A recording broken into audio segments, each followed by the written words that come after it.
So, my name is Melissa Duchak. I'm the executive director of the Meek Arts Center, and it's my pleasure to welcome CBC's Tom Allen, who will be here at the Meek Arts Center for performance on Sunday afternoon, March 16th at 3 p.m.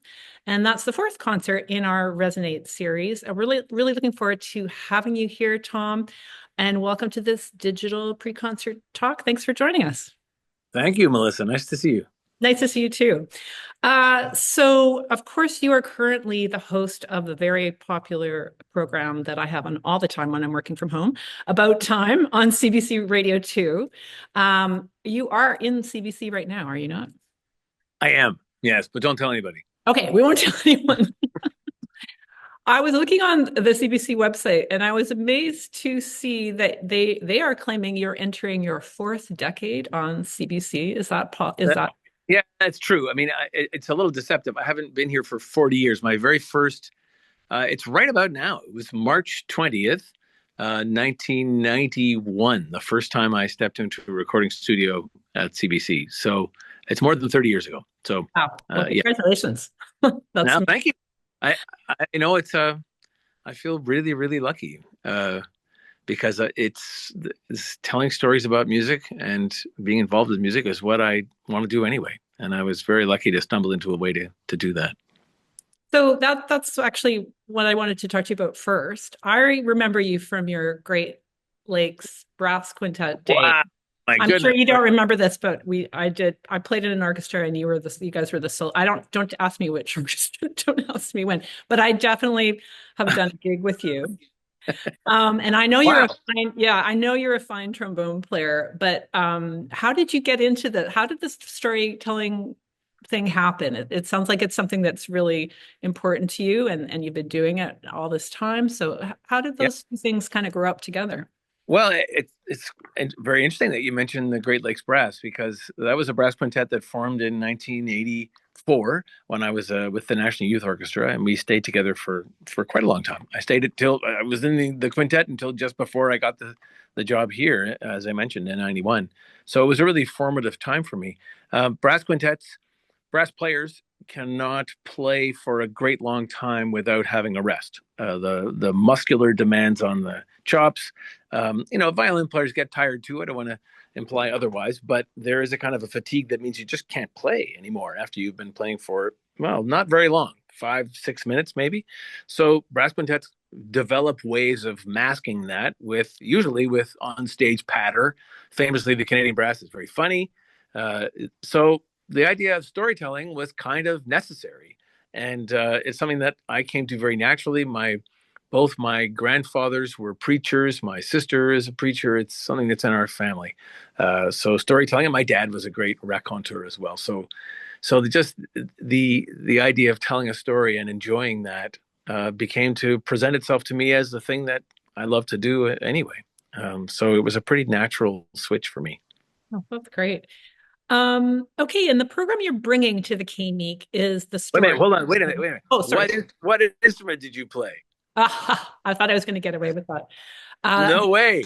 Oboe. So oboe's got the same issue, right? You Yes, it really does. can't play for very long, or you're And gasping. your whole life is dependent on a little tiny piece of Arundo Donax that you've carved into a paper thin end. I mean, boy. I thought trombone players had it bad. Oboes, you were like under the rock of Sisyphus more than anyone else in the musical world, I think. You're bringing back bad memories. Yeah, no, I mean, oboe players are definitely half the time you're making reeds, right? Yeah. Yeah. So yeah,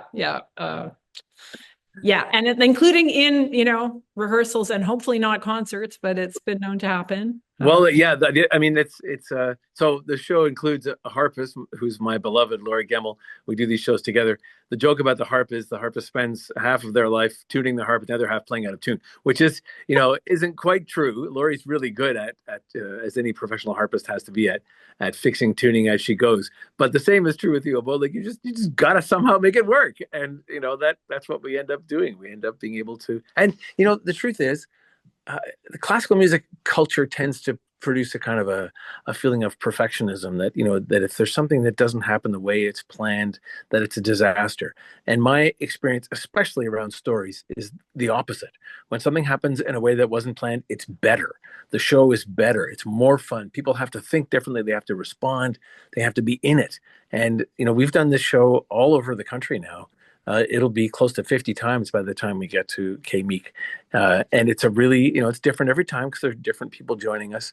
But the most exciting moments are when something happens that's not expected and it becomes something new.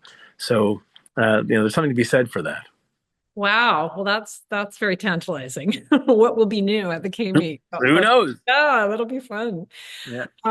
Okay, so the program you're bringing is J.S. Bach's Long Walk in the Snow, which is very timely. For those of who don't know, I'm presuming you're referencing Pierre Trudeau's Long Walk in the Snow. Now that Yeah. we've dated both of ourselves, we can also talk about what happened in the 80s, right? Yes, indeed. That was the very early days. It is a reference to Trudeau, just because that was a phrase that rang with me. And now the current Trudeau has also taken a walk in the snow. Although I don't know if he actually did do that. There were references to it, but yeah, it's a reference to a moment of decision, a moment of something decisive happening. The difference is that J.S. Bach in 1705 was not at the end of a career, but at the very beginning. He had not yet really started to compose, as far as we know, maybe one or two pieces. But he was an excellent organist and he was gainfully employed and struggling in his first job. He had a terrible situation in his first job that he was completely unprepared for. And after things went really bad, really badly, he requested time away and walked. He walked 400 kilometers over 17 days north from where he lived and worked in Arnstadt to Lubeck, which was a very, very different place than any place he'd been before. It was a very glittering port city, a very wealthy place, very sophisticated. And he learned from and lived in the same dwelling, the same building as the greatest organist composer of the time, who was Dietrich Buxtehude, who was at that point in his mid 60s and very near the end of his life and career, and was the father figure in many ways that Bach might not have known he needed in that time of crisis. And it's telling that when he came back from this trip, he started composing cantatas, and the very first one that he wrote was eventually sort of repackaged as what we now call the cantata number 4, Christ lay in the bonds of death. It's one of the most hauntingly, enduringly beautiful things. And he wrote that right after coming back from this time of 4 months in Lubeck. So we don't know what happened when he was there. There is no historical record of Bach. We know he was there. We know when he left. We know he got back 3 months, 20 days later. But what actually happened there is entirely speculative. And it is really a lot of fun to try and figure out what that might have been. Because the thing is, in 1705, as would be true today, if we go 300 years in the future, we're not going to write stories, despite everyone's efforts to write blogs and recipes with the history of biscuits in my family and that sort of thing. Like, we're not going to hang on to all that. We can't. There's too much stuff. So the only things that really survive the test of time are court records. So when you buy something, when you sell something, when you break the law, when you're tried, when you get married, when you get divorced, when you're born, when you die. That's pretty much it. And if there's a big contract involving a lot of money, maybe it'll be saved. So about J.S. Bach in 1705, who had not done almost any of those things, we know very little. But about Buxtehude, who was one of the most important and powerful people in that very wealthy city, we know a whole lot. So it's very fun to try and figure out how much of what we know happened in Lubeck would have involved Bach. And that's what the show's about.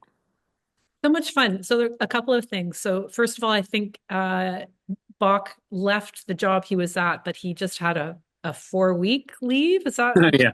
But he actually was gone, you said 3 months and 20 days. Yeah, essentially 4 months. They said, be back in 4 weeks. And he said, yeah, whatever. Yeah, see ya. And, he came back 4 months later.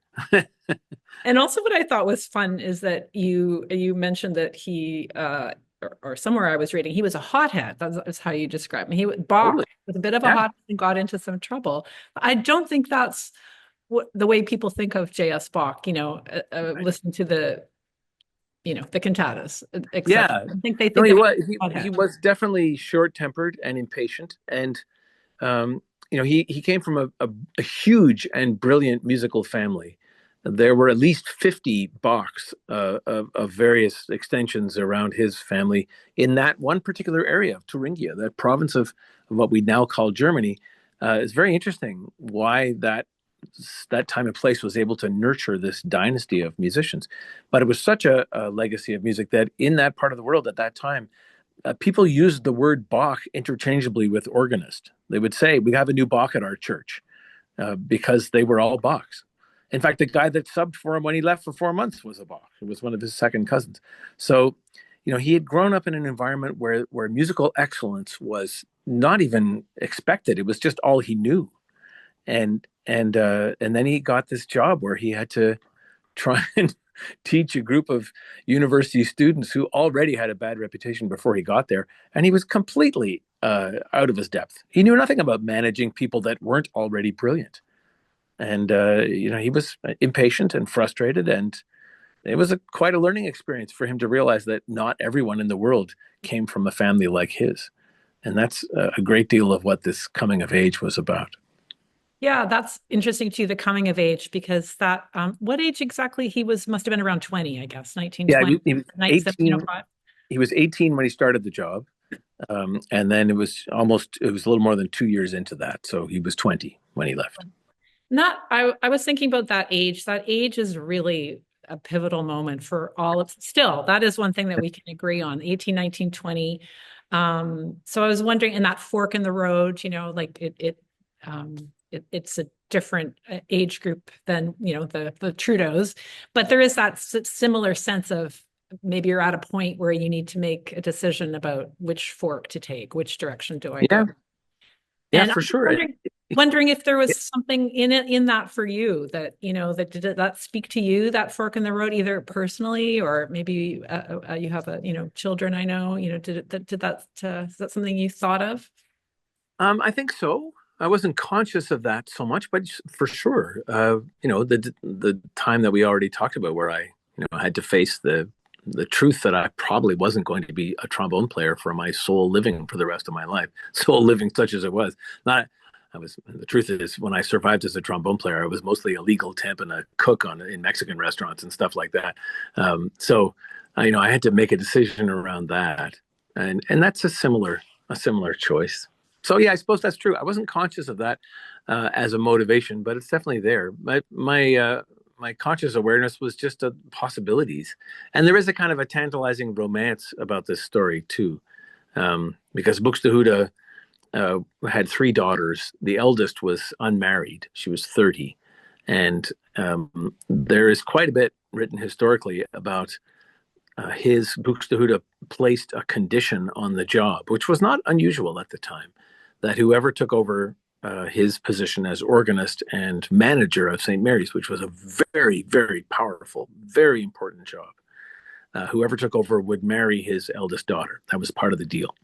So it's quite disturbing to look at how that is written up in history, because Bach was not the only person to go and take a look at this job. There were others before him, including George Friedrich Handel and Johann Mattheson. And the assumption of, I think it's fair to say, generations of scholars, all men, was that she was ugly. Even if you Google Buxtehude's ugly daughter, you'll get hundreds and hundreds of hits of people assuming that this was the issue. No one ever considered that maybe the eldest daughter of one of the most brilliant and capable men of his generation was pretty smart herself. Maybe at the age of 30, she wasn't sure she wanted to hang out with a 20-year-old hothead who couldn't even keep a job under control back in Arnstadt, let alone here in Lubeck. No one ever imagines that maybe she had something to say about this, which of course she did. So the show has spent some time with Anna Margareta Buxtehude. I think it's one of the most fascinating and interesting parts of this story, because Bach lived in that place for, well, 3 months and 20 days by the time he got back. So it's a little more than 3 months. He knew that Buxtehude was, getting quite concerned about what was going to happen to his legacy and his daughter when he died. Bach would not have been able in any conscience to have stayed in that place for that long without at least considering the possibility of this marriage and what was this job going to be. So therefore, they probably got to know each other. They probably talked. He probably thought about it. She probably thought about it. So where did that get us? Where, what happened? And this is, remember, somebody who's at the cusp of a broader understanding of life and responsibility and what he's capable of. A wise 30-year-old woman is going to be able to tell him what it is that he needs to know, or at least to help him understand what he has still to learn. So to me, that potential relationship, which again is completely speculative fantasy on my part, but I think there are good reasons to think that could have happened. So I was really drawn to that. Well, it's also interesting that the words speculation, because obviously there's no records, like you were saying, there's no documentary evidence, but you can make educated guesses, just as Yes. you just did, about what would have been considered under the circumstances. We just can't Right. say sure, right? But so there's a wide range there of when you say fantasy, and Yeah. probably true, but just Yeah. Yeah. And I'm very, the show does not try to hide that. One of the very first things when I started considering this idea, I'm good friends with another oboist, John Aberter, who just retired from Tafel Music. He's a great early music oboist and a Bach specialist. And he said to me, Tom, there's all kinds of stuff written. You can't really believe any of it. It's all fiction. The only thing you really know is he was born here, he died there. We know he did this at this point. We know he went there, and we know he came back. And the rest is just the speculative, whether it's a scholar from 1830 writing about it or whether it's now. And so that kind of gave me freedom to explore, which I really valued. Yeah, that's great. And that's all, it's also about the lens of the person telling the story, right? Whether it's a historian from 1830 or you, it's Right. it's all part of the story. We can't say one is, better or Also, whatever. yeah, and it's interesting how More I feel like rich. we're in. Yeah, I feel like we're in a time when we're given more permission to look at these figures of history as real people. That's true with Vivaldi. It's true with the not very long ago, a generation or two ago, this music was treated as though it were made of porcelain and had to be very, very carefully and respectfully handled. No, it's survived for 300 years. It's going to be fine. You know, he's going to be okay, Yeah. James. He was pretty tough. Yeah, that's so true. And I think that's what one of the things that's really compelling about this presentation is bringing Bach a little bit, the human being, because we do know a few things. We in general knowledge there are a few facts about him, that he had a lot of children, for example, and those kinds of things that we do tend to know. But yes, bringing him off that pedestal a little bit. And seeing the human being there, I think it's Yeah. great for all of us to remember that, as you say, the difference between the great man and Well, and it's also possible for someone to be great at one thing and not so great at a whole bunch of others. I mean, there are all kinds of examples of that around us all the time. yeah. People who have just astonishing skills as athletes or performers or builders or whatever they may be. But they still have to go home and they still have to make their dinner and get along with whoever they're living with and pay the rent and whatever. Like just excellence in one area in no way equates a free pass on all the rest of it. Yeah, absolutely. So you call these shows, if I can use that word, chamber musicals, which is really interesting. So can you just maybe tell us a little bit about, how the story and the music end up matching? How do you curate the show? Right. So the idea is kind of, I mean, that name comes from the idea that there's a kind of a foot in musical theater in that the music ends up illustrating or embodying the story, even if it wasn't created with that purpose initially. So there are a couple of, and because the story ranges between fact and speculation, there are some pieces that are factually Bach, and there are others that are not in any way. But for example, when Dave Harding plays a solo partita movement, he's such a beautiful violist. It's Bach walking north. He's alone, and we know it's genuinely Bach. We know that happened. And there are other arrangements of things that are more romanticized. So we play one of Sergei Rachmaninoff. He arranged the E major partita, three movements of it for piano. It's beautiful and very rich, and we just assign those notes to the ensemble that we have, uh, and including Susie LeBlanc, who sings part, and it becomes a very beautiful and romanticized kind of rich picture. So in that the music illustrates the story in the same way that ideally music theater does that. We meet these characters, we learn their conflicts, and then a song or a piece of music somehow explores that in an emotional way that the dialogue can't.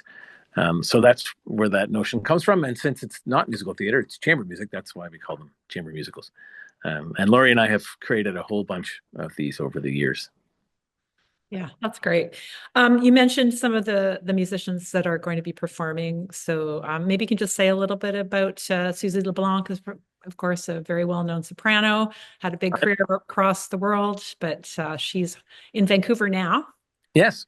Yeah, I was just thrilled. Susie, she's an astonishing singer. She has there's a luminous nature to her voice that is not like anyone else that I know. It is really an amazing instrument that she has, and she's a beautiful musician.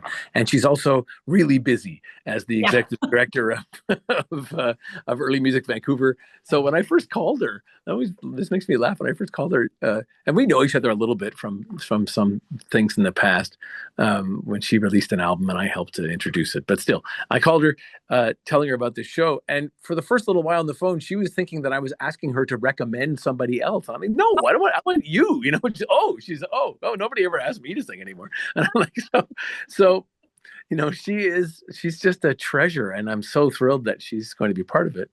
I mentioned Laurie, my wife, who is an excellent harpist. She's very, very versatile. She's playing the opera right now, filling in for somebody else. She's played the ballet. She played symphonies. She also played on Feist's record, The Reminder, and a bunch of other pop things. So Oh, she's a that's very free, very open musical soul who's a great improviser, and we really love sharing story and music together. And then Leslie Dalla, who's equally versatile as a pianist and a conductor, and somebody who works in many, many different areas of Vancouver's very diverse music scene. And then Dave Harding, who is a violist that I played in the National Youth Orchestra with 40 years ago. He's just literally, he's just a brilliant a viola soloist who has such a rich sound, and he's a whole lot of fun. Like, it's just a blast working with Dave. So it's a great, great group. I feel deeply blessed that we get to do this with them. And you're playing as well. Yes, I play the trombone, but mostly I'm a storyteller. Okay. We've established. Yeah, that's great. I And mean, with that crew I've just described, what Richard Strauss said: "Don't look at the trombones; it only encourages them." So I just I play judiciously. I try to not get in the way, which is my goal. yeah, well, trombone and with the harp there, I guess that's Well, if you're playing the trombone all the time, like the people that I know who are great trombone players, and there are several in Vancouver, they would be able to handle the tenderness of playing with the harp without any trouble. But I console myself by saying, well, I wrote the story and I'm telling it, so that's my main job, and I play the trombone a little bit. that's great. It sounds wonderful. I'm really intrigued. I think it's going to be a lot of fun, but also entertaining, and we're going to learn something, right? Yeah, yeah, Right. yeah. Yeah, It's a like we really, always do. I can honestly say it's a really, really fun show, and it works really well. And we will have been on tour for a few days by the time we get to you, so it'll be in tip-top shape, and it'll be great to be there. And who knows what will happen at the KME, because something Yeah, different right. happens every Who time. knows? I don't want to invite disaster, but who knows? Great. Well, thanks so much, Tom. So we'll see you. So it's March 16th, 3 o'clock in the Yep. Grosvenor Theater at the Meek Arts Center. And looking forward to seeing you and all those other fabulous musicians. Thanks so much for doing this. Thank you, Melissa. It's a pleasure. We'll look forward to seeing you then. Great. Thanks a lot. Take care. Bye bye.